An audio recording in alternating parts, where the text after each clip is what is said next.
আসসালামু আলাইকুম রহমতুল্লাহ। প্রিয় দর্শক, আশা করছি সকলেই ভালো আছেন।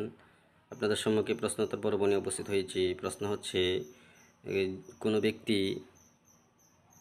নামাজ পড়ার ক্ষেত্রে দাঁড়াতে পারে কিন্তু বসতে পারে না, আবার রুকু করতে পারে কিন্তু সেজদা করতে পারে না, তো এমন ব্যক্তির নামাজ কীভাবে আদায় করবে? এর উত্তর হচ্ছে, এই ব্যক্তির নামাজ যখন ইমাম সাহেব কেরাত পড়বে দাঁড়ানো অবস্থায় ওই ব্যক্তি দাঁড়িয়ে থাকবে, দাঁড়িয়ে নামাজ পড়বে। তো যখন রুকু সেজদা আদায় করবে তখন চেয়ারের মধ্যে বসে, পিছনে একটা চেয়ার রাখবে, ওই চেয়ারের মধ্যে বসে তখন রুকু সেজদা আদায় করবে ইশারার মাধ্যমে।